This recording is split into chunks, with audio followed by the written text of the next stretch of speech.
हुजूर की कुर्बत का ज़रिया भी दरूद है।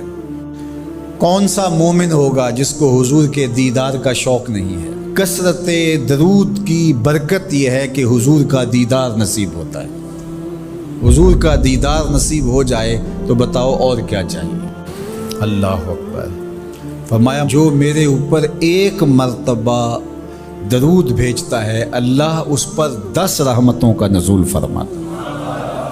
और एक हदीस में आया जो एक मर्तबा मेरे ऊपर दरूद भेजता है अल्लाह उसके 10 गुनाह माफ़ करता है, 10 दर्जे बुलंद करता है और 10 रहमतों का नज़ूल फरमाता है। तो दरूद पढ़ा हुजूर पे काम अपना बन रहा है। तो दरूद पढ़ने से इंसान का बातिन संवरता है, अंदर पाकीज़गी नसीब होती है, गुनाह धुलते हैं, ऐब धुलते हैं, परेशानियां ख़त्म होती हैं, मुसीबतें, आलाम, मसाइब, दुख, टेंशन, परेशानी जो कुछ भी है ये ख़त्म होता है। और दरूद पुरसुकून बना देता है इंसान को। राहत बख्श है वजीफ़ा, सुरूर अंगेज़ है ये वजीफ़ा, नूर बेज़ है ये वजीफ़ा, माहौल में शगुफ्तगी पैदा कर देता है। अगर दरूद शरीफ पढ़ोगे तो तुम्हारी बहुत सारी परेशानियां ख़त्म हो जाएंगी, तुम्हारे दुखों का मदावा होगा, तुम रिलैक्स हो जाओगे दरूद पढ़ने। ये दरूद शरीफ की बरक़ात है। एक मर्तबा दरूद पढ़ने से 10 रहमतें नाजिल होती हैं। और जो बार बार हुजूर पे दरूद पढ़ता है तो बताओ कि कितना बड़ा ज़ख़ीरा रहमतों का उसके अतराफ़ में फैल गया। तो इसलिए कसरत के साथ दरूद पढ़ना चाहिए। हुजूर अलैहिस्सलाम ने यह भी इरशाद फरमाया कि जो मेरे ऊपर दरूद पढ़ता है मेरे ऊपर लाज़िम है कि मैं उसकी शफ़ाअत करूँगा। शफ़ाअत रसूल के हुसूल का ज़रिया दरूद बनता है। चूँकि हमारा आसरा ही हुजूर की शफ़ाअत है।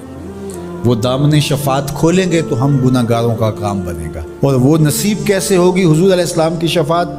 कसरत दरूद से। ये भी इरशाद फरमाया आका करीम ने क़यामत के दिन मेरे सबसे ज़्यादा करीब वो होगा जो कसरत के साथ मेरे ऊपर दरूद पढ़ने वाला हो।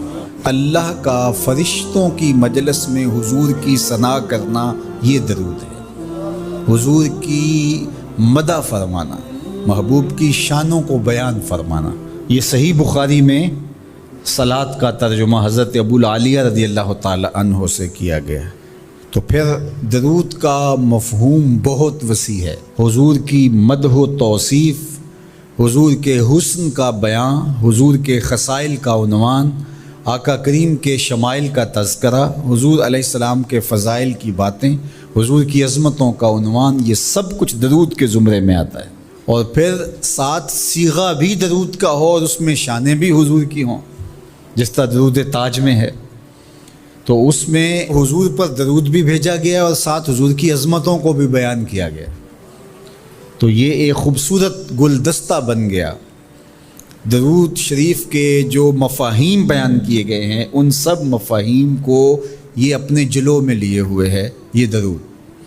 तो कसरत के साथ हुजूर अलैहिस्सलाम पर दरूद पढ़ने की तलकीन फरमाई गई। हज़रत उबई बिन काब रज़ियल्लाहु ताला अन्हु फरमाते हैं कि आका करीम ने तरग़ीब दी दरूद शरीफ पढ़ने की, बाकी उमूर और इबादत, ज़िक्र, फ़िक्र। तो मैंने अर्ज़ की, इरशाद फरमाए कि मैं आप पर किस मिक़दार में दरूद पढ़ूँ, कितना वक्त, कितना दरूद पढ़ूँ। तो आका करीम ने फरमाया माशेता, जितना तुम चाहो। फरमाते हैं मैंने कहा मैं चौथा हिस्सा दरूद पढ़ूँगा, बाकी 3 हिस्से दीगर इबादत और दीगर वज़ाइफ अज़कार बजा लाऊँगा। फरमाया जिस तरह तुम चाहो, जो तुम्हारी मर्ज़ी, लेकिन अगर दरूद की मिक़दार को बढ़ा दो तो तुम्हारे लिए बेहतर होगा।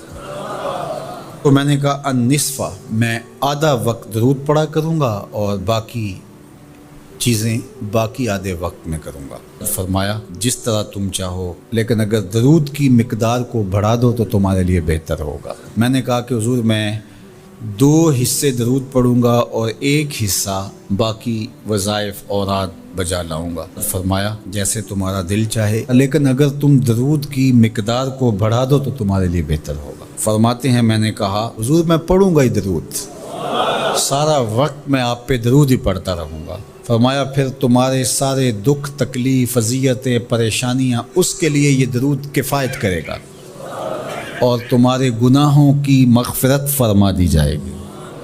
تمہاری پریشانیاں، تمہاری اذیتیں، تمہارے دکھ، دور موجود میں لفظ بولا جاتا ہے ٹینشن، تمہاری ساری ٹینشن